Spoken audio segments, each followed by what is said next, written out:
help you? Yeah, I guess I wanted to get in on the call. How do I do that? Once the program starts.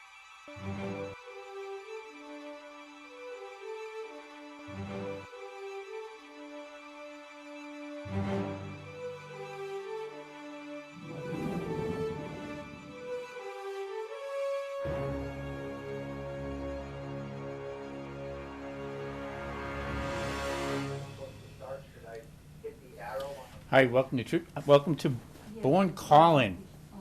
This is our first show tonight, and I want to say welcome to everybody. I want to thank you for tuning in. I want to explain the procedures for calls and answers.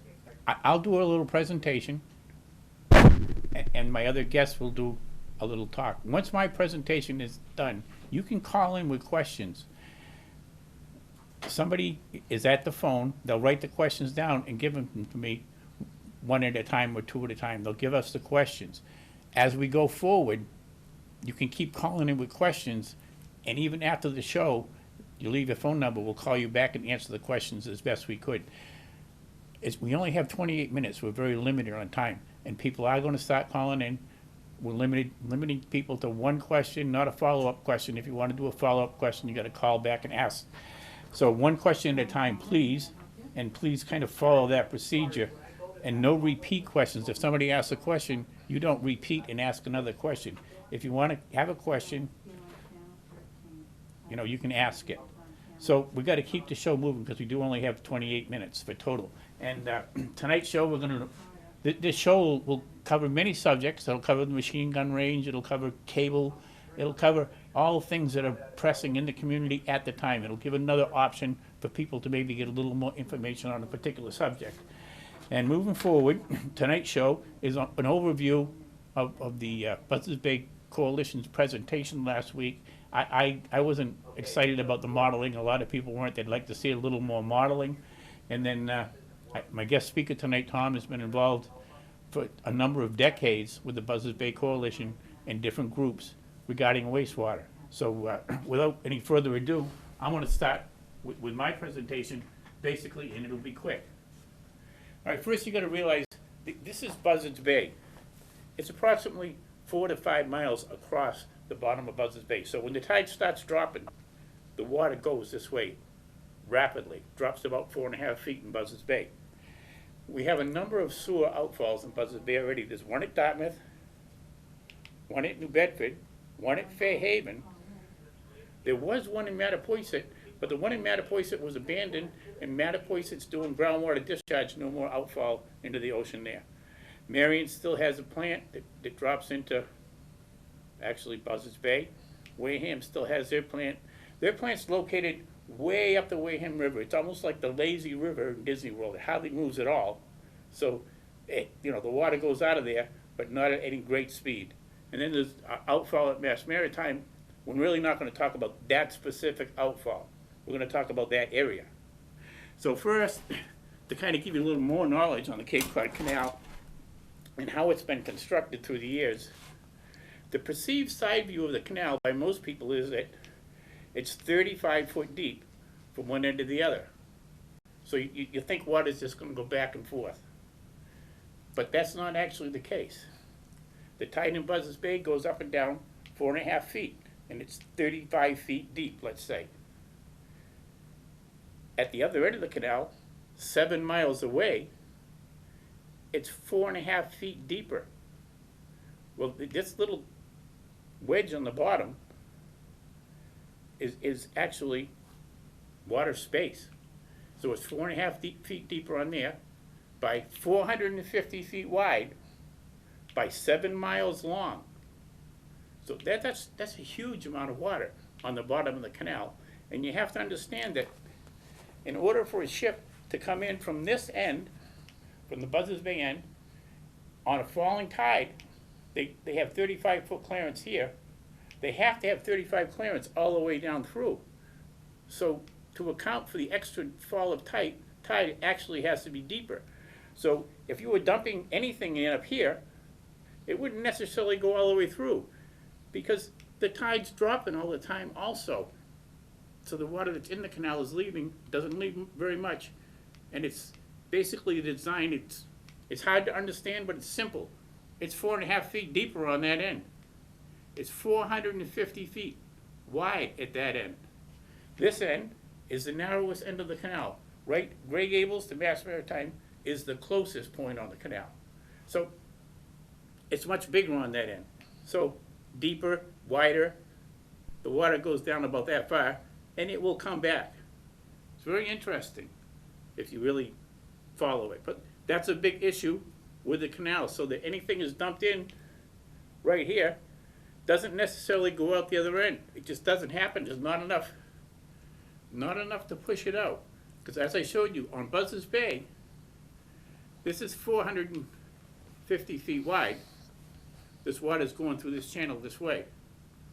On the other end of Buzzards Bay, when tide starts dropping, it starts dropping an hour earlier before it starts dropping at the Maritime Academy at Wings Neck. So for an hour, that whole bay, which is 4 miles wide, is going the other way.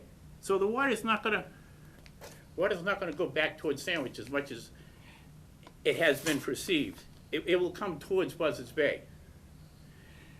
Now we're going to talk about Buzzards Bay.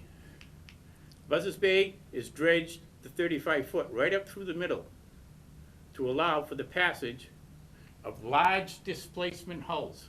And what I mean by large is 500 tons is not abnormal going through the canal. Ships that big, they're really deep, they draw a lot of water, and they immediately, when they're in an area, they displace millions of gallons of water. That water has to go somewhere. When they come up the canal this way, when the tide's going out, let's say the tide comes down this way, if there's a ship here, it's like a big plug in the channel. The water comes down and goes in front of Mashney Island, almost to Wings Neck, then it comes down this way. So all this area will be exposed if a dye test is done, or if sewage is dumped in the water. It's going to come from there, it's going to come right down here, and it's going to go right over towards the Wings Neck and around. And that's why we want a dye test. We want a dye test for at least 7 days, 24 hours a day, with the tide going both ways, so that everybody has a good idea of what the actual impact area. Now when they go up further here, when you get to Mashney Island and Burgess Point, and you come through in Hog Island, that little triangle right there, all these pink areas here, those are all sandbars. They're all sandbars. So when the tide's dropping and a ship comes through here, it's like a big plug. It stops the water. The water on the Mashney Dike Flat right here, where it's shallow, can rise over a foot in about 10 seconds. As the ship moves up towards Grey Gables, people in Grey Gables witness the same thing. On their beaches, in their coves, when the ship goes by, it displaces all the natural water that's there. That water has to go somewhere. It goes right up here.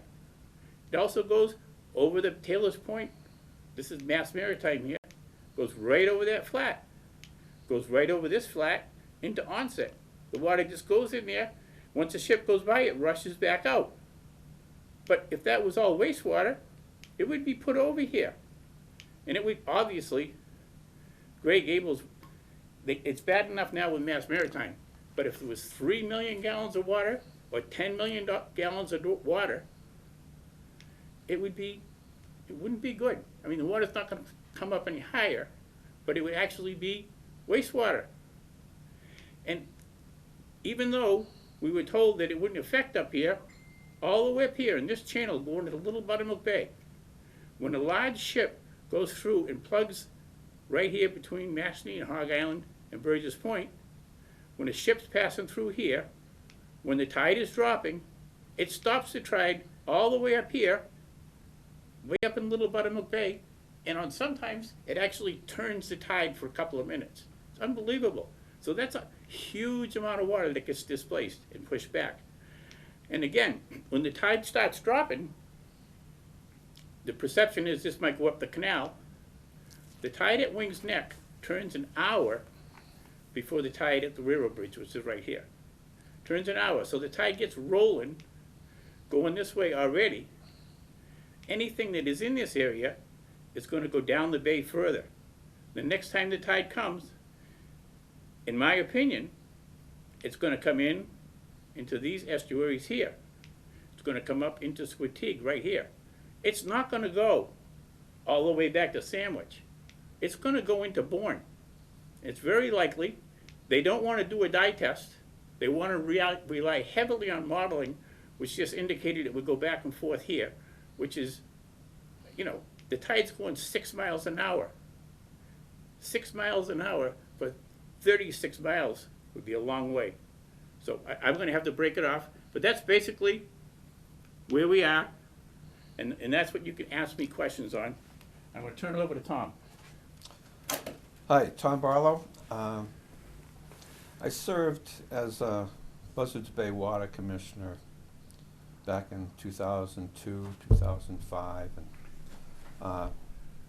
you know, from that experience, I learned a little bit about water. Buzzards Bay Water District has 2 million gallon tanks. You can see them, you know, in the middle of town and going down 28, you know, on the scenic highway there on the left-hand side. We store water there, and we have several pumps, and we feed, you know, the residents of the Buzzards Bay area. You know, before I was a water commissioner, I thought that, you know, those pumps could pump whatever we needed. And, you know, we could have as much water as we needed, because every time I turned on my sink, you know, I had plenty of water. But that's not how it works. You know, we draw water from an aquifer, and we get a permit. And even though we can draw 3, 4, 5 times the amount of that permit, we're not allowed to. We're only able to draw a certain amount of gallonages per day. And that goes the same for other water districts. We're permitted to, so that we don't draw down the aquifer so that we run out of water. And in the summertime, you know, we'll send our trucks out and put signs up and saying, you know, don't water your lawn. So we know that it's burning up, but you know, you're using too much water. With this, you know, we're not going to do mandatory as long as you know, voluntarily, you know, water your lawns every, you know, couple of days and not every day. And you know, a couple of years ago, we had a splash pad down in Buzzards Bay, and it didn't recycle water, and the town turned it on, and you know, we had to go down and tell them, hey, you can't do that. We don't have enough water to run that splash pad as much as you'd like. Maybe you can turn it on sometimes, but you can't run it the way you want to run it. So, you know, our water rates, when you use water, you get so much water at one rate. Then when you hit what we consider a point of usage that we're concerned about, we increase your rate. And it's tiered up like that. The more water you use, the more you're going to pay for it. And that's to motivate you to use less water, to conserve water. You know, we have bathroom toilets that went from 5 gallons to 3 gallons so that you use less water. There's shower heads that conserve water because we don't have unlimited water. So with that mindset that we don't have all the water that we want, that we have limited supply of water. When the presentation the other night said, we want to take 10 million gallons of water. Now, sewage water is about 99% fresh water. And we want to take 10 million gallons per day, and discharge it into the bay. You know, from the person that's supplying you the water for drinking, That's just so crazy. It's just such poor thinking that we have 10 million gallons of water per day to discharge out into the bay. Never mind about what it's going to do to the bay, what it's going to do to Great Gables, what the impact is on the water quality and the water salinity and all the stuff that goes into sewerage. And you can just go online and look at what sewage out. It's so much more than just nitrogen. So, I just from that perspective of discharging that much water and not recharging the aquifer by doing groundwater discharge, it just not being a steward of the environment. It's something that's just totally wrong to do. Skipper mentioned earlier is Mattapoisett abandoned its discharge so that could do groundwater discharge. And if you saw the presentation of Buzzards Bay by the Buzzards Bay Coalition, fellow suggested going out, putting it in the middle of the bay, and as all these other towns did. And so I jumped on that and put the question to them, and they said, that they didn't look at that alternative. And then I pressed further and I said, what is Wareham going to do if it doesn't have the pipe to discharge at the canal? And they said, we're going to go to a groundwater discharge. So what that means is that they'll no longer go out into the bay, that they will abandon their discharge, and they will recharge the aquifer.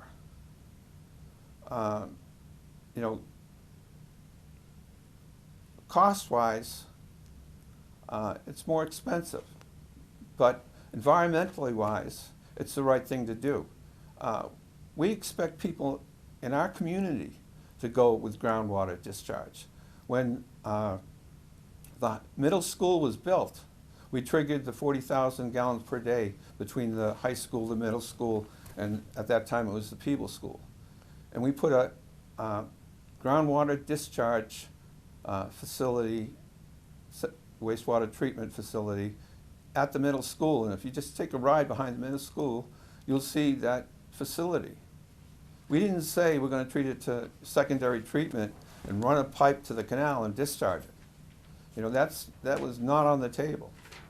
The same thing happened for Cassett Trailer Park. About 200 trailers there.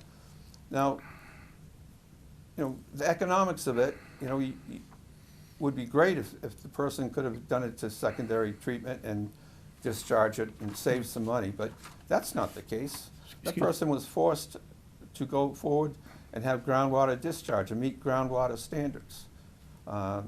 Same thing, Brookside, the large development golf course on MacArthur Boulevard, lots of houses.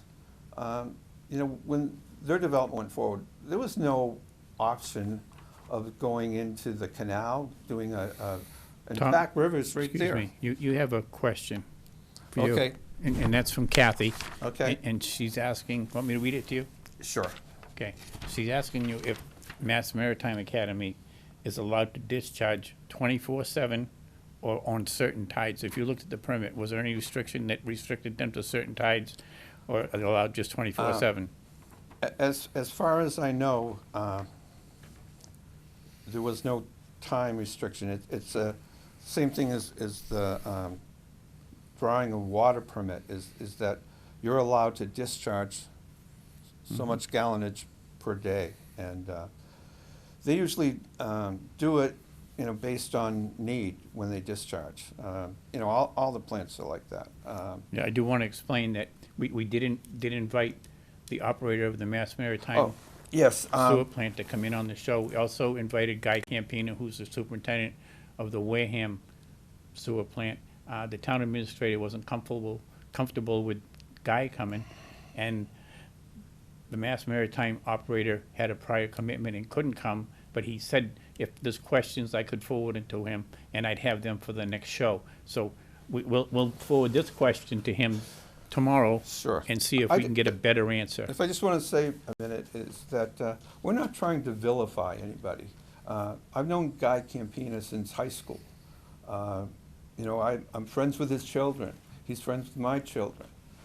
You know, it's known him for a long time. Very optimistic, charismatic guy. Very friendly, very outgoing. You know, he personally, you know, this is you know, the coalition carrying the water for Wareham and the Mass Maritime Academy. These two entities are the ones that will benefit from doing, you know, wastewater discharge at the plant. He strongly believes this. He loves wastewater. He loves you know, the whole process. Always has. You know, from the time he was just a, you know, an operator over there. You know, he sees this similar to what we did here in Bourne with trash, which is an opportunity to make money for his community, expand the plant, bring in other people, charge a host fee. You know, we you know, have free recycling because other communities bring trash to our facility. We have administrative fees that defer costs to other costs to the town. It's a, you know, large benefit to the town. You know, he loves his town. He wants to see his town succeed as well, you know, and you know, I wish he was able to come here and talk about how this would benefit his community and how his community would generate revenue and it would help his town on a, you know, yearly basis when, you know, you're doing the budget and you can defer costs and, you know, add expenses. So basically what you're saying is, for the whole environment of the towns who would participate in this, including Buzzards Bay still has a 200,000 gallon per day agreement with Wareham. Am I correct? Yes, Approximately, it's yeah. about 17–18% that we pay for costs that are incurred by us and together. So, and I said this the other night. But what I'm just trying to say is, it would be better if we went, if Wareham plant, even though if it costs us a little more money, goes to groundwater discharge. Oh, And then absolutely, in smaller absolutely. places in the community, as time goes on, and the wastewater management committee will look at this, because they have already. There's a whole number of places in this community where there may have been a development that was really tight, a lot of houses, and they put in a wastewater treatment plant with groundwater discharge, and it works really fine, and it's a good thing for the community. And then most of the nitrate, every time a waterfront septic comes across in front of the Board of Health, 9 out of 10 times they put in a nitrogen removal system because they're too close to the coastal habitat. The town of Bourne compared to the town of Wareham went in two different directions 30 years ago. Wareham went with sewerage, and Bourne went with doing sewer facilities on every house, one at a time. And nobody's ever compared it, other than when you look at Wareham, they've got some big issues, and you look at Bourne, they've got a little issue here, little issue there, and they address them immediately when one comes up. You gotta look at the discharge. This is nutrients. When it goes into the coastal habitat, just from the homes around the bay, the shellfish can eat it up. But when you dump millions of gallons in at once, then they can't eat it up because it's coming in too fast. You get algae blooms, and your coastal habitat just changes immensely. I'm sorry, Tom, go ahead. Yeah, just, if Guy was here, he could tell you, you know, the Wareham treatment facility is the area that actually treats. There's a septage and there's a sewerage. And, you know, they have 61 miles of pipe. They have 45 pump stations. None of them treat sewerage. All they do is pump and transport. So, you know, it's just such a, you know, poor use of money. And this is why, you know, when you read the Buzzards Bay master plan, that's exactly what they're putting forward. They're saying, listen, if we need to manage nitrogen in these embayments, you know, put small treatment plants. At that time, they were just beginning, this is back in the, 80s. 90. Actually, 90s. the CCMP was done in 91. And it was done by the, EPA, and there was just an action plan for all the cities and towns on what to do next. And none of it, there's not one word of, Ocean build discharge. large wastewater facilities and, put more wastewater into the bay. I mean, I just could not believe those words. I mean, I know the need, I know the, follow the money, Wareham needs the money, there's no question about that. But, as far as what's the best for the environment, it's just terrible. I mean, just so, such a poor choice. It's something that shouldn't even be considered, and I'm very surprised that our sewer commissioners are even, talking about it, or putting it as a alternative. We need to get beyond this. We need to throw this off the table. I had said on Bourne Residents that, we need to bring this to town meeting and have the town vote on it. We voted in '72 that we did not want to have wastewater going into the canal to, poison our environment. I think it's just going to be, to reaffirm of what we said 50 years ago, that, that this is our lifeblood, that we, this is, I rode around today just looking at the water. I mean, that's what the town's all about, is the embayments. And All right, Tom, and I don't want to interrupt, but we're No, going to go run out of ahead. time. We've got 3 minutes. So if you want to call in with a question, please Sorry. call in. I want to explain, and again, I want to go back to the canal. I just want you to really understand that, or I'll go just to this picture that's right here. The wastewater, if wastewater was put into the canal, it's far more likely that it's going to come down into this area here than it'll ever get to Cape Cod Bay. It just won't make it to Cape Cod Bay. There's very little actual Buzzards Bay water, and you can see it in the summertime. Buzzards Bay water is very dark and very dense and has a lot of nutrients in it. Cape Cod Bay is very clear. And when the tide goes out into Cape Cod Bay, it just makes a little circle in front of the actual canal entrance, and it turns and comes back in. And I'm sure this summer, perhaps one of our videographers with a drone, or our local photographers with a drone, which gets you a couple of pictures of that. I've seen it from a plane. It's amazing. You would think it all goes out in Cape Cod Bay, but it doesn't.